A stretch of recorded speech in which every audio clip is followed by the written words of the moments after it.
Halo, apa kabar pemirsa TVR Parlemen dimanapun Anda berada, berjumpa lagi bersama saya Suki Abdul dalam program TVR 17. Tepat pukul 17 waktu Indonesia Barat. Kami hadirkan kepada Anda sejumlah informasi paling baru dan juga menarik seputar kinerja dan juga kegiatan DPR RI yang telah disajikan oleh tim redaksi TVR Parlemen. Misal inilah TVR 17 edisi Senin 6 Juni 2022. Selengkapnya.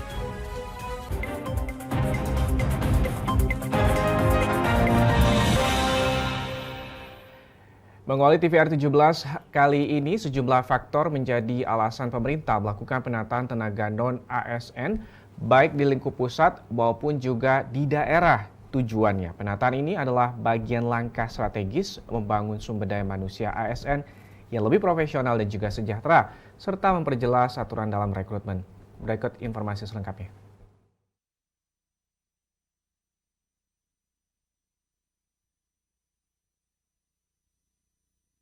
Penghapusan tenaga honorer.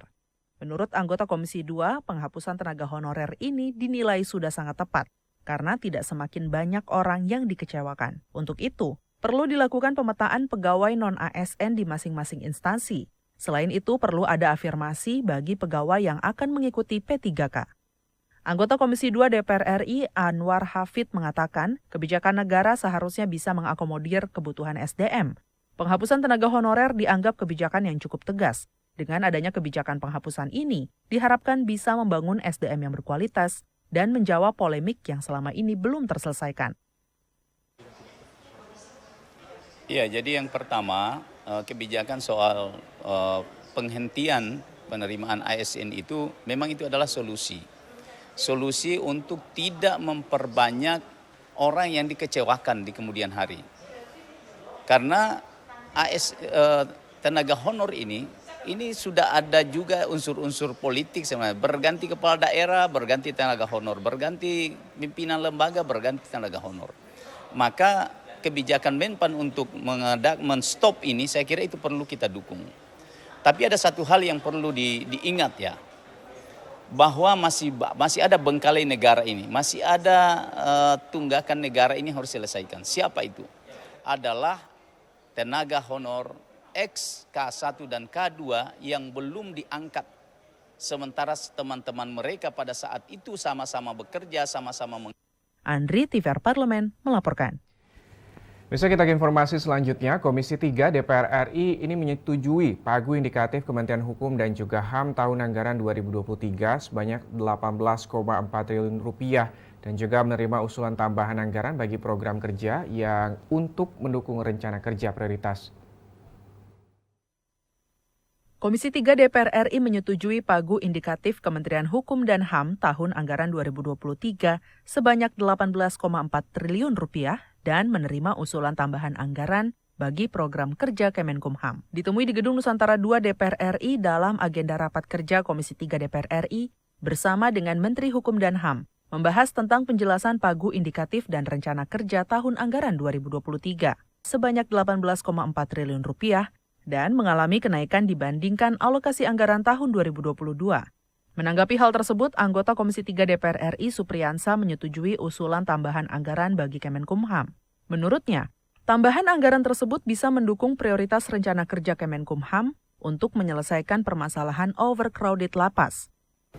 Nah, kami beranggapan Pak Ketua, kalau seperti modelnya, saya berangkat tadi dari penggunaan anggarannya, maka kami tidak meragukan jika dipertanyakan apakah sikap fraksi Partai Golkar dengan izin dari Pak Adis Kadir, saya menyampaikan bahwa Pak Ketua, saya setuju kalau ini ditingkatkan. Kenapa? Karena kita bicara tentang alokasi dan perencanaan kawan-kawan dari Kementerian Hukum dan HAM dalam rangka peningkatan beberapa tahapan-tahapan kerja.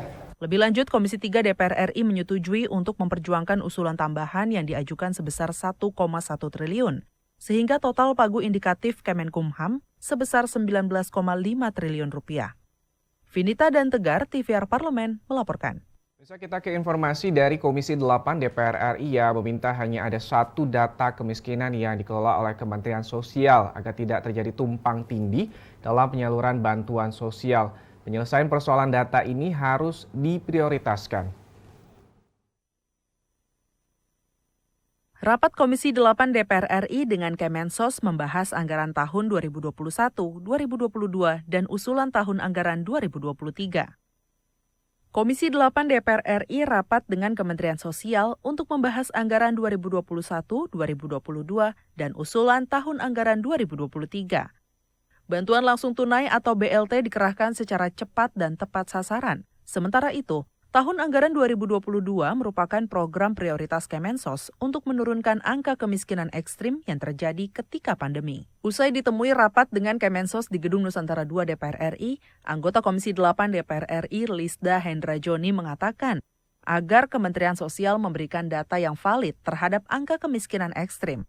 Kan memang ini urusannya dengan data kemiskinan ya, yang memang bertanggung jawab untuk menurunkan angka kemiskinan di Indonesia. Sehingga kita berharap bahwa dari dana yang besar yang dikucurkan ya kepada Kemensos, tentu kita berharap bahwa ada penurunan yang jelas. Artinya tahun per tahun, target per target itu sudah tercapai apa belum. Hal senada disampaikan oleh anggota Komisi 8 DPR RI lainnya, Bu Khori. Menurutnya, meningkatnya angka kemiskinan di masa pandemi COVID-19 tahun 2020 hingga 2021 dapat menurun di tahun 2022. Barang tentu angka kemiskinan ekstrim kan meningkat. Dan kita harapkan di pasca pandemi setelah recovery ini ya akan menurun jumlahnya. Tetapi angka-angka penurunan itu kita belum mendapatkan secara lebih rinci. Bani, TVR Parlemen melaporkan. Ya, pemirsa, Badan Usaha Milik Desa atau BUMDes ini diharapkan menjadi sentra ekonomi baru untuk memajukan perekonomian di desa. Laporannya sesaat lagi, tetaplah bersama kami dalam TVR 17.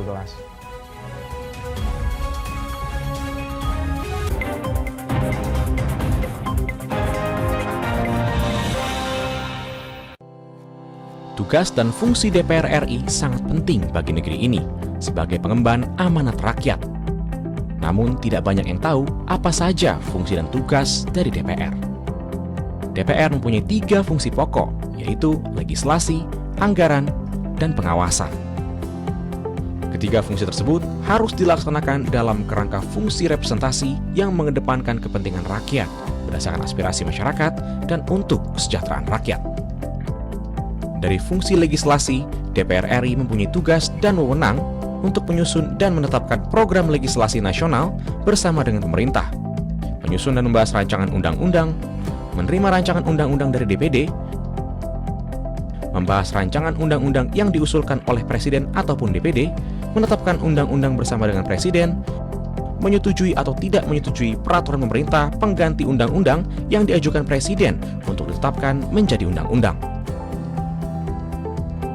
Sementara, fungsi anggaran membahas dan memberikan persetujuan atau tidak memberikan persetujuan terhadap rancangan undang-undang tentang APBN yang diajukan Presiden, memperhatikan pertimbangan DPD atas rancangan undang-undang tentang APBN dan rancangan undang-undang terkait pajak, pendidikan, dan agama, menindaklanjuti hasil pemeriksaan atas pengelolaan dan tanggung jawab keuangan negara yang disampaikan oleh BPK, memberikan persetujuan terhadap pemindahantanganan aset negara maupun terhadap perjanjian yang berdampak luas bagi kehidupan rakyat yang terkait dengan beban keuangan negara. Dan fungsi pengawasan, melakukan pengawasan terhadap pelaksanaan undang-undang, APBN, dan kebijakan pemerintah, membahas dan menindaklanjuti hasil pengawasan yang disampaikan oleh DPD terkait pelaksanaan undang-undang mengenai otonomi daerah, pembentukan, pemekaran, dan penggabungan daerah, pengelolaan sumber daya alam dan sumber daya ekonomi lainnya, pelaksanaan APBN, pajak, pendidikan, dan agama. Terima kasih. Video ini dipersembahkan oleh TV dan Radio Parlemen, Biro Pemerintahan Parlemen, Sekretariat Jenderal, dan Badan Keahlian DPR RI.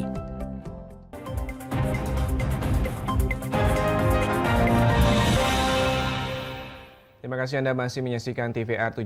Pemirsa, sebagai unit usaha yang dikelola oleh pemerintah desa, Badan Usaha Milik Desa atau BUMDes merupakan salah satu program unggulan Kemendes PDTT. Untuk itu, Komisi 5 DPR RI mendorong BUMDes terus berinovasi demi keberlangsungan usahanya. Nah, selain itu pemirsa, Komisi 2 DPR RI meminta perkembangan BUMDes terus dipantau agar jangan sampai BUMDes malah tak dikelola dengan baik, bahkan menjadi sumber penyelewengan aparatur desa. Berikut ini liputan mendalam yang telah dirangkum oleh tim redaksi TVR Parlemen. Selengkapnya.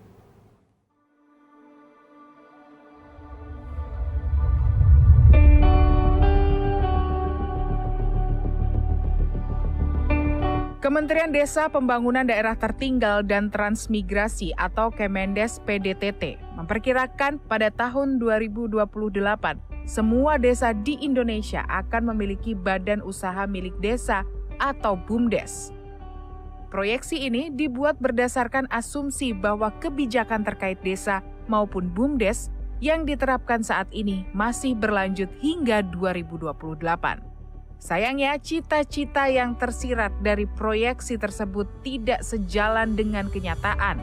Dikutip dari appdesa.com, Kemendes PDTT mencatat, akumulasi jumlah BUMDes sampai tahun 2020 mencapai 51.134 BUMDes. Undang-Undang Desa pun dinilai berkontribusi meningkatkan jumlah BUMDes. Pada tahun 2015 hingga 2020, dana desa dialokasikan untuk modal BUMDes mencapai 4,2 triliun rupiah. Sedangkan pendapatan asli desa dari BUMDes sejak tahun 2015 hingga 2020 hanya tercatat 1,1 triliun.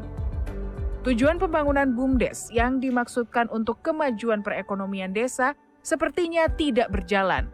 Menanggapi hal ini, anggota Komisi 5 DPR RI, Syahrul Aidi Ma'azat, mengkritisi minimnya inovasi yang dilakukan oleh BUMDes.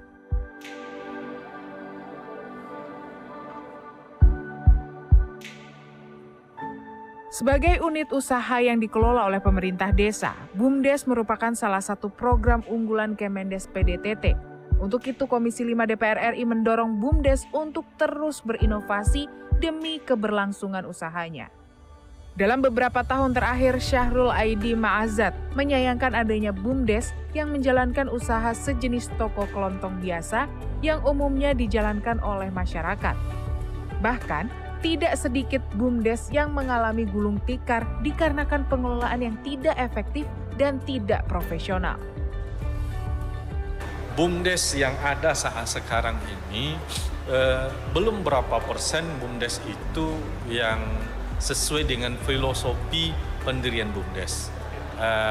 Pertama, faktanya banyak BUMDes yang mati suri, ya. Ada yang bangkrut, ada yang asetnya tidak berkembang, ada yang disalahgunakan. Kemudian ada BUMDes yang kegiatannya justru menyaingi usaha masyarakat. Harusnya ini tidak boleh terjadi. Harusnya BUMDes kegiatannya adalah kegiatan yang justru membantu perekonomian masyarakat, mengangkat perekonomian masyarakat. Syahrul Aidi Ma'azat berharap Kemendes PDTT bisa memberikan pembinaan terhadap BUMDes secara berkala. Menurutnya, BUMDes bukan semata-mata untuk mencari keuntungan saja, tetapi perlu menghadirkan inovasi dengan memfasilitasi produk-produk unggulan hasil buatan masyarakat. Pada level gagasan, BUMDes memang didesain untuk memakmurkan desa. Harapannya akan muncul sentra ekonomi baru yang memajukan perekonomian desa. Hal ini disampaikan Ketua Komisi 2 DPR RI Ahmad Doli Kurnia Tanjung usai menggelar pertemuan dengan jajaran pemerintah Kabupaten Langkat dan Kota Binjai di Langkat, Sumatera Utara beberapa waktu lalu. Ahmad Doli Kurnia mengungkapkan, saat ini regulasi BUMDes sudah masuk dalam Undang-Undang Cipta Kerja. Tinggal bagaimana memperkuat aturan turunannya agar eksistensi BUMDes betul-betul membawa maslahat bagi masyarakat di desa. Jadi jangan sampai munculnya badan usaha milik desa itu menjadi sesuatu yang tidak tidak termonitor dan kemudian tidak terkonsep dengan baik. Jadi sebuah institusi yang nanti akhirnya menjadi yang sia-sia gitu. Nah, kita ingin kehadiran BUMDes ini menjadi sesuatu yang diterima oleh pemerintah desa, masyarakat, melibatkan masyarakat untuk bisa kemudian menjadi pusat pertumbuhan ekonomi baru di desa. Sementara itu, anggota Komisi 2 Muhammad Toha menuturkan, sejatinya BUMDes harus menjadi alat kemakmuran desa. Pasalnya, dengan adanya BUMDes, masyarakat bisa berkontribusi dalam kewirausahaan desa lewat berbagai potensi yang ada di desa. Masing-masing desa pasti ada potensi. Nah, itu yang akan diangkat oleh BUMDesnya. Mungkin ada tanah di pinggir jalan, jadikan ruko dan sebagainya. Itu BUMDes bisa mengelola itu. Dan itu untuk kekayaan desa. Kalau desanya kaya, berarti kan rakyatnya sejahtera. Artinya bisa bangun jalan, bisa bantu masyarakat dan sebagainya. Komisi 2 DPR RI meminta perkembangan BUMDes terus dipantau agar jangan sampai BUMDes malah tak terkelola dengan baik, bahkan menjadi sumber penyelewengan aparatur desa. Tim Liputan TVR Parlemen melaporkan. Pemirsa, menyusul semakin membaiknya situasi pandemi, pemerintah mulai melakukan pelonggaran aktivitas masyarakat sebagai transisi dari pandemi ke endemi. Kebijakan ini berlaku efektif sejak Rabu 18 Mei 2022. Lalu bagaimana tanggapan DPR terkait dengan kebijakan ini? Informasi lengkapnya sesaat lagi. Untuk itu tetaplah bersama kami dalam TVR 17.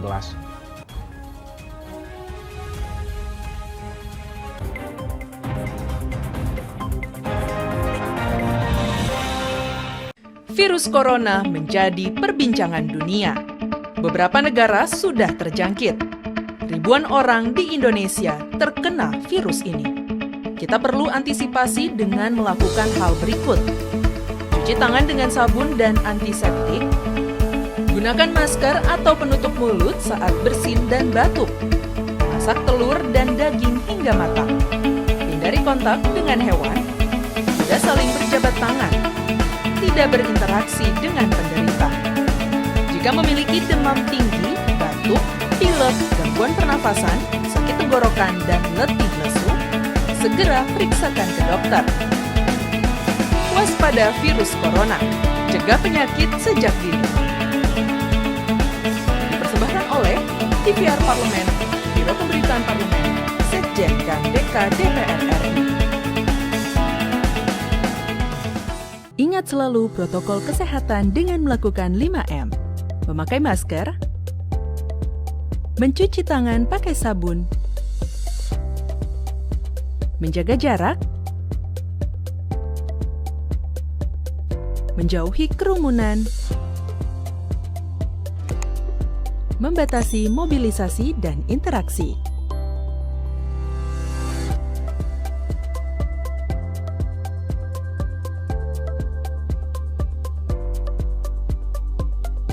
Dipersembahkan oleh Biro Pemberitaan Parlemen, Sekretariat Jenderal DPR RI. DPR RI memiliki fungsi diplomasi dalam menjalankan politik luar negeri sesuai dengan pasal 116 Undang-Undang MD3. Kontribusi aktif BKSAP DPR RI memainkan peranan penting dalam memenangkan persaingan global melalui IPU, IPA, IPPF, AIPA, dan PUIK. BKSAP memiliki komitmen yang tinggi dalam krisis kemanusiaan dunia. Fungsi diplomasi dijalankan untuk mendukung upaya pemerintah dalam melaksanakan politik luar negeri.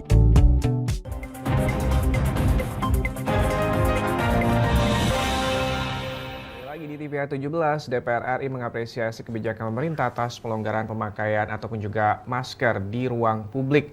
Namun tentunya dengan catatan hal tersebut harus diiringi dengan target capaian vaksinasi yang terukur. Untuk itu lebih lengkapnya berikut laporan dari rekan kami Alfat Rizky dengan anggota Komisi 9 DPR RI. Baik pemirsa TVR Parlemen dimanapun Anda berada, seperti yang diketahui bahwa Kementerian Kesehatan baru-baru ini meminta bahwa untuk bulan Juni itu sudah untuk dilakukan pelonggaran terkait dengan penggunaan masker. Nah, untuk membahasnya saat ini saya sudah bersama dengan salah satu anggota Komisi 9 DPR RI, Ibu Ratu Ngadu Bonuwula untuk fraksi Nasdem dari daerah pemilihan Nusa Tenggara Timur 2. Ya Ibu, bagaimana tanggapan Ibu terkait dengan permintaan atau dari Kementerian Kesehatan ini bahwa bulan Juni ini sudah diharapkan sudah bebas untuk menggunakan masker itu, Bu? Saya pikir ini juga baik ya, karena memang masyarakat merindukan untuk bisa beraktivitas lebih leluasa, lebih bebas lagi ya, karena memang juga didukung dengan angka vaksinasi yang cukup tinggi ya, baik itu vaksinasi tahap 1, 2 maupun yang booster ya, sudah semakin membaik ya. Jadi memang tetapi memang perlu ya, walaupun kita sudah diberikan kelonggaran, tapi memang saya pikir harus ada kesadaran masyarakat juga untuk tetap taat protokol ya. Artinya ya contohnya memang seperti dikatakan Presiden bahwa jika berada dalam ruangan kita menggunakan masker karena memang ruang tertutup itu kan sirkulasi udaranya kan hanya sebatas dalam ruangan. Tapi kalau di luar ruangan terbuka tentu ini sudah sudah cukup sirkulasi udaranya yang bagus ya, sangat terbuka, dan tentunya kan ada matahari dan lain sebagainya. Tentu juga mungkin virus sudah tidak berkeliaran di sekitar ruang-ruangan terbuka. Baik, Bu. Untuk terkait dengan kesiapan nih, apakah menurut Ibu Indonesia ini sudah siap sebenarnya untuk bisa bebas menggunakan masker atau melepas masker di saat beraktivitas seperti biasa, Bu? Ya, saya pikir ini kita siap lah ya, karena memang kita sedang menggenjot vaksinasi ya, baik vaksinasi 1, 2 maupun booster ini digenjot di seluruh Indonesia, dan diharapkan juga ini ada dukungan dari masyarakat sehingga benar-benar kita masyarakat Indonesia sudah siap untuk bisa beraktivitas normal seperti dahulu kala. Jadi untuk target vaksinasi pun sudah tercapai. Berarti Ibu sudah yakin bahwa kalau misalkan nanti ke depan sudah dilepas maskernya atau tidak akan melonjak lagi kasusnya seperti itu? Ya tentunya kalau vaksinasi sudah mencapai angka 70% ya, sudah mencapai herd immunity ya, saya pikir ya kita sudah bisa beraktivitas kembali karena ini sudah menjadi standar dari WHO. Ya. Bu, terakhir Bu, untuk langkah dari DPR RI sendiri untuk mungkin ada langkah-langkah koordinasi dengan Kementerian Kesehatan untuk mengantisipasi jika nanti memang bulan Juni sesuai permintaan dari Kementerian Kesehatan untuk melepas masker tidak terjadi lonjakan, untuk menjadi jaminan kepada masyarakat seperti apa, Bu? Baik, memang kami akan terus mendorong ya Kementerian Kesehatan ada upaya antisipasi ya, dengan melihat perkembangan setiap hari ya, diharapkan itu akan dipantau terus ya. Setelah ada pelonggaran tidak menggunakan masker di ruang terbuka, kita akan melihat bagaimana perkembangan daripada kasus COVID, dan saya percaya bahwa kan dengan kita sudah vaksin ya, dan apabila juga kita masih menaati protokol kesehatan lainnya ya, artinya pola hidup bersih ya, mencuci tangan, menghindari kerumunan, saya pikir ini bisa lebih baik. Terima kasih Ibu atas waktunya. Ya, sekian pemirsa bincang-bincang saya dengan salah satu anggota Komisi 9 DPR RI, Ibu Ratu dari fraksi Partai Nasdem. Ya, saya Alfat Rizky mengucapkan terima kasih atas perhatian Anda. Kembali ke studio. Terima kasih rekan kami Alfat Rizky. Saat lagi kami hadirkan kepada Anda sorotan media nasional seputar DPR RI usai jeda berikut ini. Tetaplah di TVR 17.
Kembali lagi di TVR 17, kali ini kita masuk ke segmen media nasional. Mari kita simak apa yang disoroti media nasional tentang isu-isu terkini bersama rekan kami, Anggun Oktarini.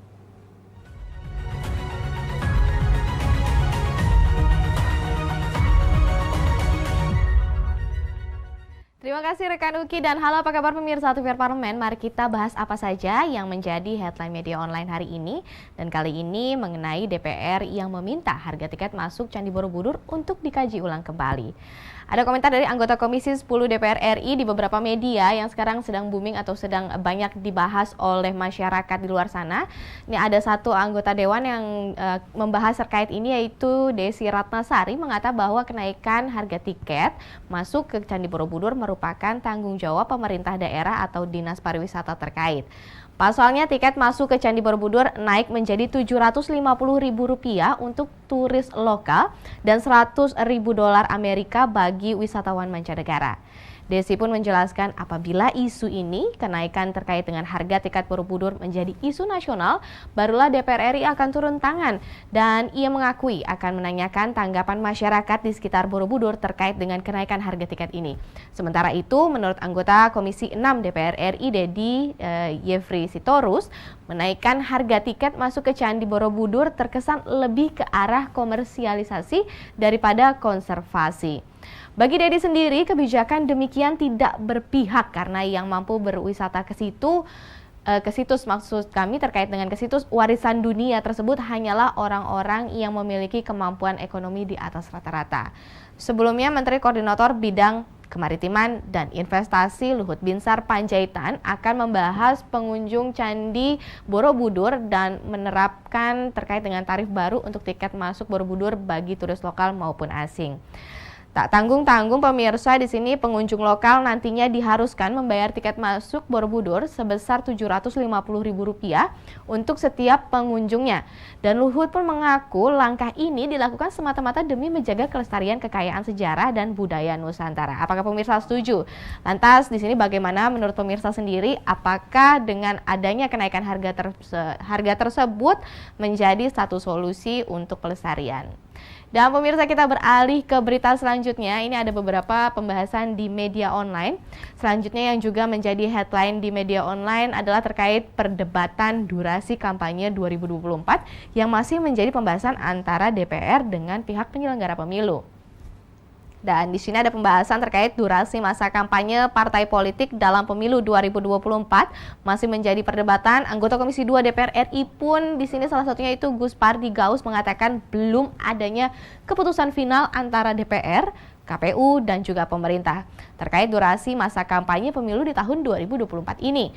Sejauh ini pemirsa ada opsi durasi kampanye selama 75 hari dan ada juga 90 hari. Dan tentunya KPU bersama dengan DPR sebelumnya sudah menyelesaikan masa kampanye selama 75 hari.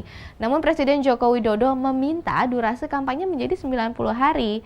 Dan menurut Gus Pardi pun keputusan terkait durasi masa kampanye akan diputuskan dalam rapat kerja dan rapat dengar pendapat Komisi 2 DPR RI bersama dengan penyelenggara pemilu dan pemerintah pada esok hari, tepat Selasa 7 Juni 2022. Gus Pardi juga menjelaskan pemirsa terkait dengan rapat konsinyering dimaksudkan untuk menyamakan persepsi dan kesepahaman mengenai sejumlah isu-isu yang masih memiliki perbedaan pendapat. Bukan rapat pengambilan keputusan resmi, dan sementara itu Wakil Ketua Komisi 2 DPR RI juga berkomentar yaitu Saan Mustopan mengklaim bahwa pihak penyelenggara pemilu dalam hal ini KPU, Bawaslu, dan Dewan Kehormatan Penyelenggara Pemilu atau DKPP sudah sepakat agar peraturan Komisi Pemilihan Umum ataupun PKPU segera disetujui. Penetapan PKPU yang sangat dekat dengan mulainya tahap pemilu tahun 2024 pada 14 Juni 2022 dikhawatirkan bakal berpengaruh pada kualitas tahapan pemilu.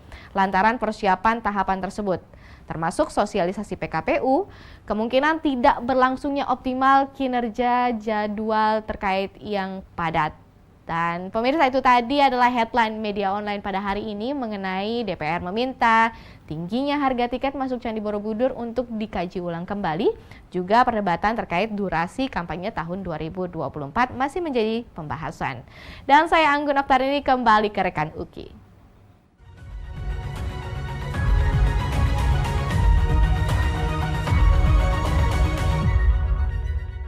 Ya, terima kasih rekan Anggun yang telah menyampaikan sejumlah sorotan dari media online nasional pada hari ini. Pemirsa TVR Parlemen, segmen media tadi sekaligus menutup program TVR 17 edisi sore hari ini.